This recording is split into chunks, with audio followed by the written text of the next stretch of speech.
저는 지금 교회 강단 위에 서 있어요.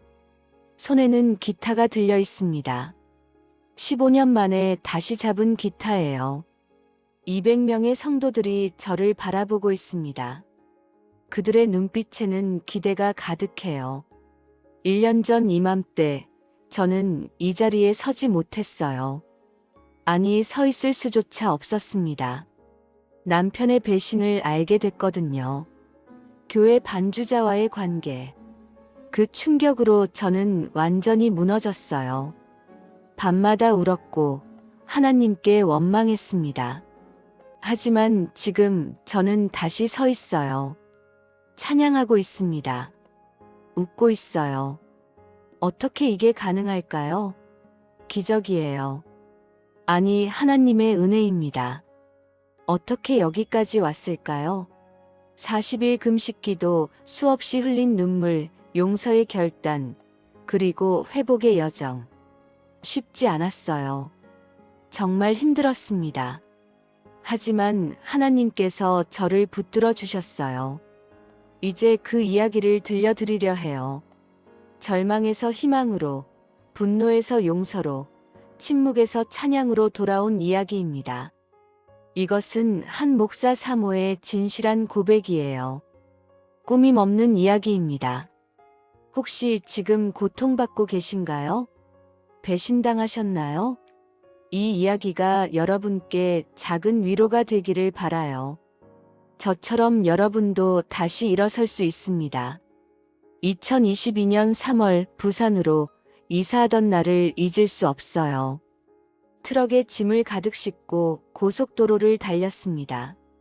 창밖으로 보이는 봄 풍경이 아름다웠어요. 새로운 시작이야. 가슴이 설렜습니다.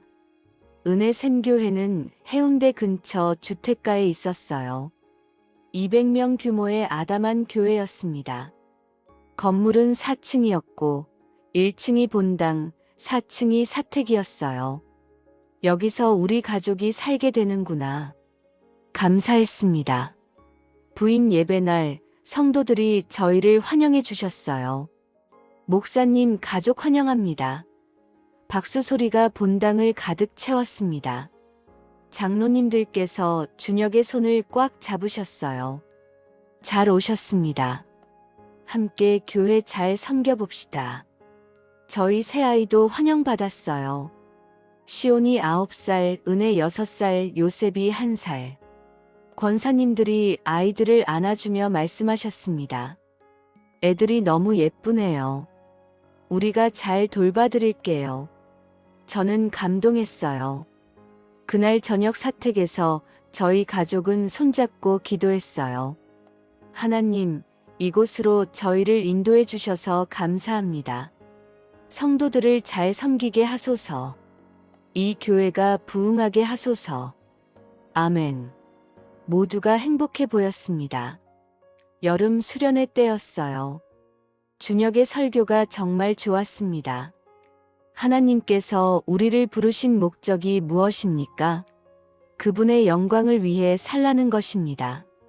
많은 청년들이 눈물을 흘렸어요. 회개했습니다. 저는 남편이 자랑스러웠어요. 역시 하나님의 종이야. 저렇게 은혜롭게 말씀을 전하다니. 그날 밤 숙소에서 준혁에게 말했습니다. 여보, 오늘 설교 정말 좋았어요. 당신은 정말 훌륭한 목사예요. 준혁이 웃으며 제 손을 잡았어요. 여보 덕분이야. 당신이 기도로 받쳐주니까 제가 설교할 수 있는 거지. 우리는 서로 바라보며 미소 지었습니다. 그때까지는 모든 게 완벽해 보였어요. 하지만 폭풍은 곧 다가오고 있었어요. 저는 전혀 몰랐습니다. 행복에 취해 있던 저는 앞으로 닥칠 시련을 상상조차 못했어요. 9월 첫째 주일, 새로운 반주자가 교회에 왔어요. 유진, 28살, 서울에서 내려온 음대 출신이었습니다. 긴 머리, 단정한 옷차림, 온화한 미소. 첫인상이 참 좋았어요. 안녕하세요, 사모님. 유진이라고 해요. 잘 부탁드립니다. 그녀가 공손하게 인사했어요. 저도 반갑게 맞았습니다. 어머, 반가워요. 유진 자매. 우리 교회에 와줘서 고마워요. 첫 예배 때 유진의 반주는 정말 훌륭했어요. 피아노 소리가 본당을 채웠습니다. 찬송가 만유의 주제를 칠 때 화음이 너무 아름다웠어요. 성도들도 감탄했습니다. 와, 반주 정말 좋네요. 예배 후 여러 성도들이 유진에게 다가갔어요. 유진 자매, 어디서 피아노 배우셨어요? 서울음대 졸업했습니다. 대단하시네요. 유진은 겸손하게 웃었어요. 장로님께서 유진을 정식 반주자로 임명하셨어요. 그뿐 아니라 청년부 찬양팀 리더도 맡게 됐습니다. 유진 자매가 찬양팀을 이끌어 주시면 청년부가 더 활성화될 것 같아요. 모두가 환영했어요. 저도 유진과 친하게 지내기 시작했어요. 일주일에 한두 번 카페에서 만나 차를 마시며 이야기를 나눴습니다. 유진 씨, 부산 생활은 어때요? 좋아요, 사모님. 교회 분들도 너무 좋으시고. 유진은 자신의 가족 이야기도 했어요. 부모님이 갈등 중이라고. 아버지가 외도를 해서 이혼 위기라고 했습니다. 그래서 서울을 떠나고 싶었어요. 부산에서 새로 시작하려고요. 저는 안쓰러웠어요. 많이 힘들었겠어요. 괜찮아요. 여기서 우리가 가족처럼 지내요. 제가 유진의 손을 잡고 위로했습니다. 유진이 눈물을 글썽이며 말했어요. 감사합니다, 사모님. 사모님 같은 분이 곁에 계셔서 정말 다행이에요. 저는 유진을 진심으로 아꼈어요. 어린 자매처럼, 딸처럼 여겼습니다. 그때의 저는 몰랐어요. 그 따뜻한 미소 뒤에 숨겨진 본성을. 그게 얼마나 큰 착각이었는지를요. 12월부터 뭔가 이상했어요. 준혁이 늦게 들어오는 날이 많아졌습니다. 오늘 찬양 연습 있어서 늦어. 그런데 밤 10시, 11시까지. 찬양 연습이 그렇게 오래 걸릴까요? 핸드폰 사용도 달라졌어요. 예전엔 식탁 위에 아무렇게나 놔뒀는데 이제는 항상 주머니에 넣고 다녔습니다. 메시지 오면 재빨리 확인했어요. 화면을 제게 안 보여주려고 몸을 돌렸습니다. 여보, 누구한테 온 거예요? 제가 물었어요. 아, 그냥 교회 일 관련이야. 준혁이 대수롭지 않게 대답했습니다. 하지만 표정이 어색했어요. 뭔가 숨기는 것 같았습니다. 크리스마스 준비 기간이었어요. 특별 찬양 준비 때문에 준혁과 유진이 자주 만났습니다. 오늘도 연습 있어. 유진이랑 찬양 순서 짜야 해. 왜 둘이서만? 다른 찬양 팀원들은요? 어느 날 교회에 갔다가 봤어요. 준혁과 유진이 사무실에서 나오는 걸요. 둘 다 웃고 있었습니다. 뭔가 재미있는 얘기를 나눈 것 같았어요. 유진이 준혁의 팔을 살짝 쳤습니다. 장난치듯이. 가슴이 철렁했어요. 설마. 하지만 곧 고개를 저었습니다. 아니야, 내가 너무 예민한 거야. 준혁은 그런 사람 아니야. 목사인데. 의심하고 싶지 않았어요. 크리스마스 예배가 끝나고 성도들이 떠난 후 정리하러 본당에 갔어요. 준혁과 유진이 강단에 함께 서 있었습니다. 뭔가 이야기하고 있었어요. 거리가 가까워 보였습니다. 제 발소리를 듣고 둘이 황급히 떨어졌어요. 아, 여보. 왔어? 준혁이 어색하게 웃었습니다. 유진도 사모님, 정리 도와드릴게요 하며 재빨리 자리를 피했어요. 그날 밤 잠이 안 왔어요. 내가 예민한 걸까? 아니면 정말 뭔가 있는 걸까? 불안했습니다. 하지만 확신할 수 없었어요. 아내의 직감이 말하고 있었지만 인정하고 싶지 않았습니다. 1월 어느 새벽 저는 잠에서 깼어요. 옆자리를 더듬었는데 비어 있었습니다. 준혁이 없었어요. 시계를 보니 새벽 4시 이 시간에 어디 간 걸까요? 심장이 빠르게 뛰었어요. 조용히 일어나 아래층으로 내려갔습니다. 계단을 천천히 내려가는데 손이 떨렸어요. 1층 사무실에 불이 켜져 있었습니다. 문을 살짝 열어보니 준혁과 유진이 함께 있었어요. 새벽 4시에 둘이서 소파에 나란히 앉아 뭔가 이야기하고 있었습니다. 유진이 울고 있었고 준혁이 그녀의 어깨에 손을 올렸어요. 심장이 쿵 내려앉았어요. 숨이 막혔습니다. 하지만 들어갈 수 없었어요. 조용히 문을 닫고 다시 위층으로 올라갔습니다. 침대에 누워 천장을 바라봤어요. 눈물이 흘러내렸습니다. 새벽 4시에 둘이서 뭐 하는 거야? 유진이 왜 울고 있어? 준혁은 왜 그녀를 위로해 주는 거야? 질문들이 머릿속을 가득 채웠어요. 대답은 하나였습니다. 하지만 인정하고 싶지 않았어요. 며칠 후 우편함에 편지가 하나 있었어요. 발신인 이름이 없었습니다. 떨리는 손으로 봉투를 열었어요. 익명의 편지였습니다. 목사님과 반주자를 조심하세요. 지난주 화요일 저녁 해운대 해변에서 둘이 걷는 걸 봤습니다. 손을 잡고 있었어요. 사모님께서 아셔야 할 것 같아서 이렇게 알려드립니다. 편지가 손에서 떨어졌어요. 온몸에 힘이 빠졌습니다.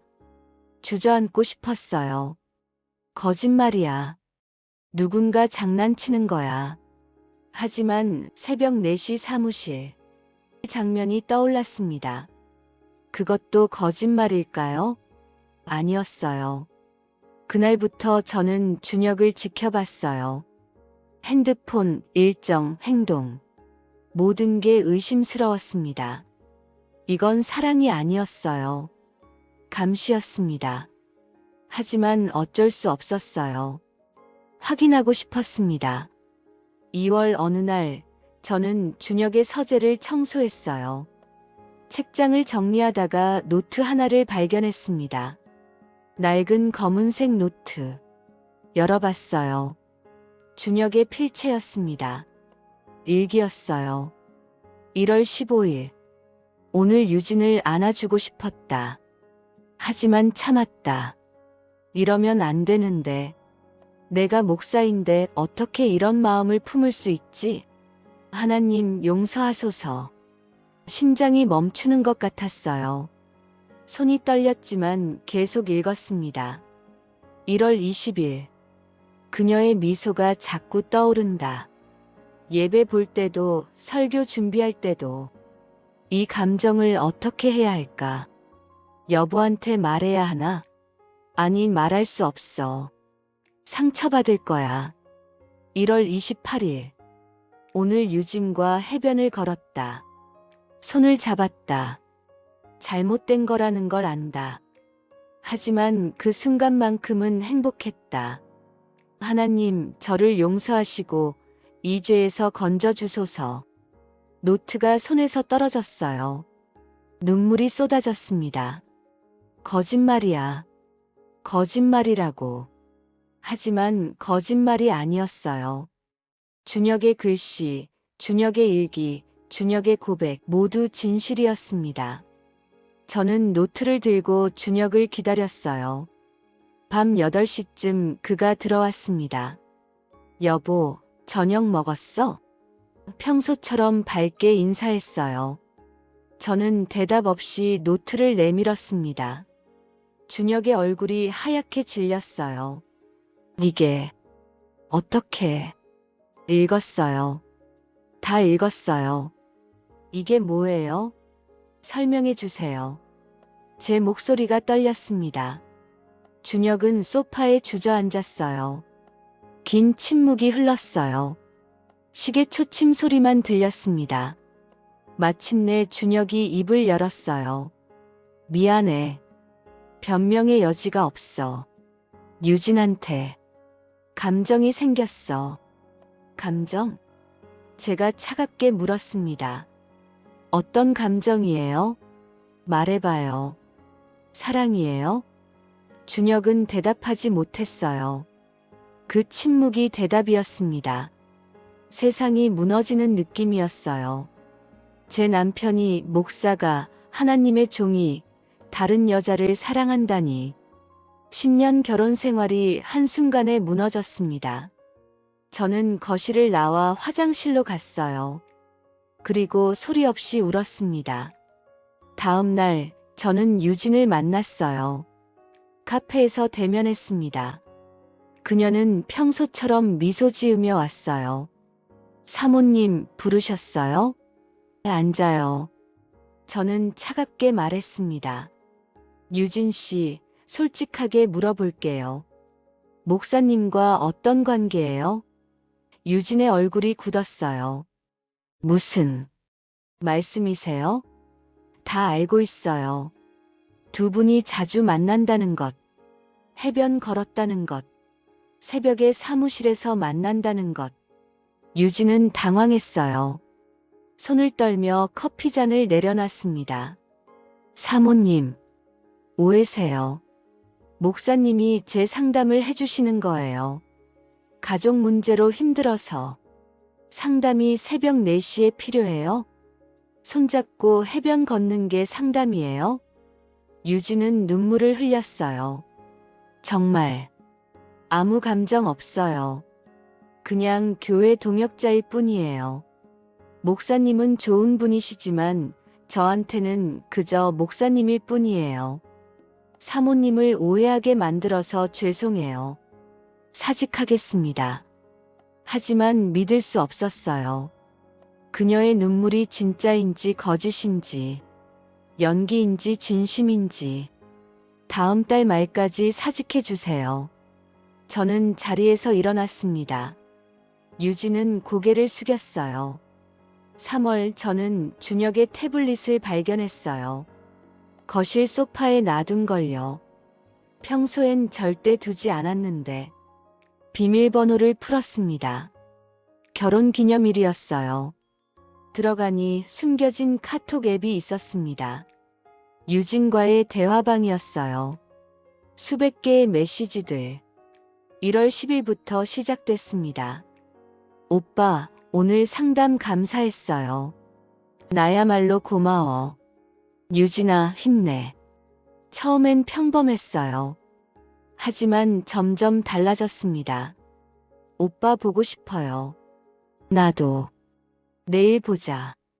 오빠랑 있으면 행복해요. 나도 당신 때문에 웃게 돼. 2월 메시지들은 더 심각했어요. 사랑해요, 오빠. 나도 사랑해. 사진도 있었어요. 카페에서 찍은 셀카 해변 산책 사진, 교회 옥상에서 손잡은 사진, 심지어 사무실에서 포옹하는 사진도. 제가 유진을 만난 다음 날 메시지도 있었습니다. 유진 오빠, 사모님이 저 불러서 다 얘기했어요. 근데 거짓말했어요. 아무 감정 없다고. 사직하겠다고. 오빠 미안해요. 준혁 괜찮아. 당분간 조심하자. 나도 조심할게. 모든 게 거짓말이었어요. 유진의 눈물도, 사직 약속도, 준혁의 반성도. 저는 완전히 속았습니다. 태블릿을 들고 화장실로 갔어요. 토했습니다. 그리고 울었어요. 그날 밤부터 저는 무너졌어요. 새벽 2시, 화장실에서 소리 없이 울었습니다. 하나님, 왜 이래요? 제가 뭘 잘못했어요?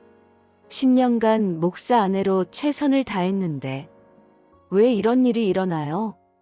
아침이 되면 평범한 척했어요. 아이들 아침 차려주고 웃으며 배웅했습니다.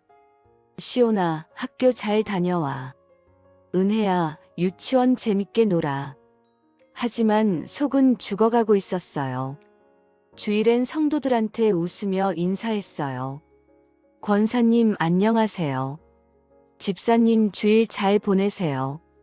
겉으로는 행복한 사모였습니다.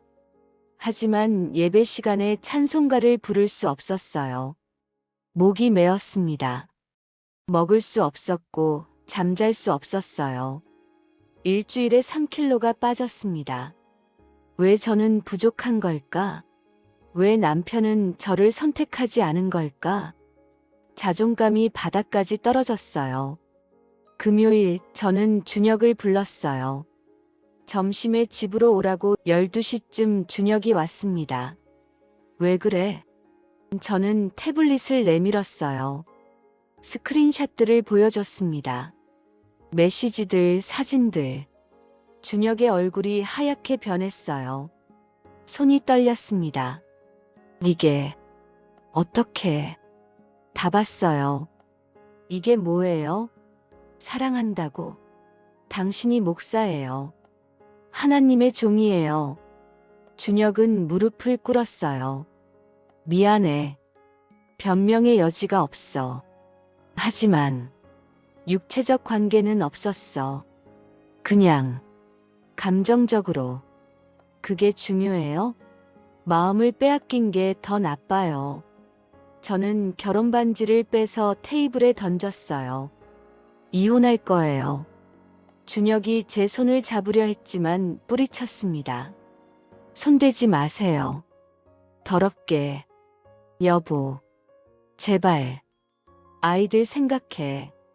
별거 할 거예요. 당신은 아래층에서 자고 저는 아이들이랑 위층에서 잘게요. 필요한 말만 해요. 준혁은 울며 애원했지만 저는 돌아섰습니다. 토요일 오후 유진이 전화했어요. 사모님 만나고 싶어요. 할 말이 있어요. 저는 만났습니다. 카페에서. 이번엔 유진이 달라져 있었어요. 진한 화장, 도발적인 옷차림. 사모님, 솔직하게 말할게요. 저 목사님 사랑해요. 진심으로.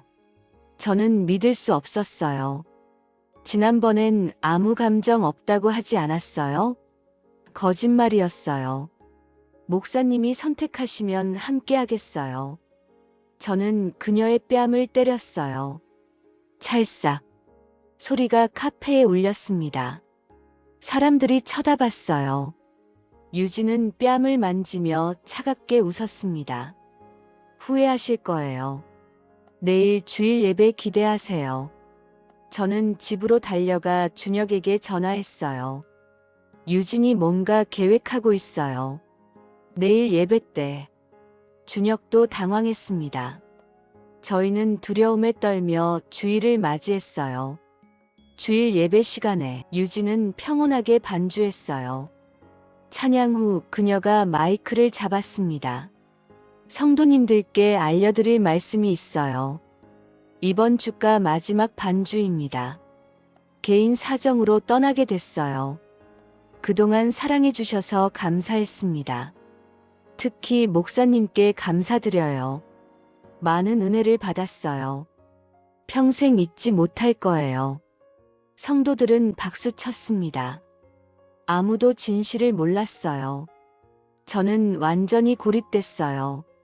친정에도 친구들에게도 말 못했습니다. 목사 사모가 남편이 바람 폈어요 라고 말할 수 있나요? 이 고통을 혼자 삼켜야 했어요. 토요일 밤 11시 유진이 문자 보냈어요. 교회 옥상에 있어요. 올라오세요. 저는 올라갔습니다. 차가운 바람이 불었어요. 유진이 난간에 기대 서 있었습니다. 정말 목사님을 사랑했어요. 하지만 이제 떠나요. 서울로 올라가고 다시는 연락 안 할게요. 제 앞에서 준혁과의 메시지를 모두 삭제했습니다. 번호도 차단했어요. 집으로 돌아와 새벽 4시에 기도했어요. 하나님, 어떻게 살아야 합니까? 그때 음성이 들렸습니다. 금식하라. 내가 길을 보일 것이다. 저는 40일 금식을 시작했어요. 매일 기도원에서 기도했습니다. 물만 마셨어요. 배고픔보다 마음의 고통이 더 컸습니다. 하나님, 응답해 주세요. 저 어떻게 살아야 해요? 처음 2주는 분노만 있었어요. 준혁에 대한 미움, 유진에 대한 증오. 하지만 시간이 지나며 변했습니다. 말씀이 임했어요. 복수는 나의 것이니 내가 갚으리라. 35일째 또 다른 음성이 들렸어요. 찬양을 회복하라. 찬양? 15년 전 제가 했던 사역. 결혼 후 포기했던 달란트. 하나님께서 그것을 회복하라고 하셨습니다. 저는 다락방에서 15년 묵혀둔 기타를 꺼냈어요. 먼지를 닦고 조율했습니다. 떨리는 손으로 코드를 잡았어요. C, M, F, G. 몸이 기억하고 있었습니다. 천천히 찬양을 시작했어요. 주님의 마음을 본받는 자. 목소리가 떨렸습니다. 눈물이 났어요. 하지만 계속 불렀습니다. 찬양하며 치유됐어요. 매일 찬양했습니다. 분노가 녹아내리고 평안이 왔어요. 40일 금식을 마쳤을 때 저는 완전히 다른 사람이 돼 있었습니다. 더 강해졌고 더 평온해졌어요. 저는 교회에서 찬양 사역을 시작했어요. 매주 주일 찬양을 인도했습니다. 처음엔 떨렸어요. 하지만 하나님께서 함께 하셨습니다.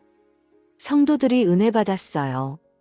3개월 만에 성도가 30명 늘었어요. 230명이 됐습니다.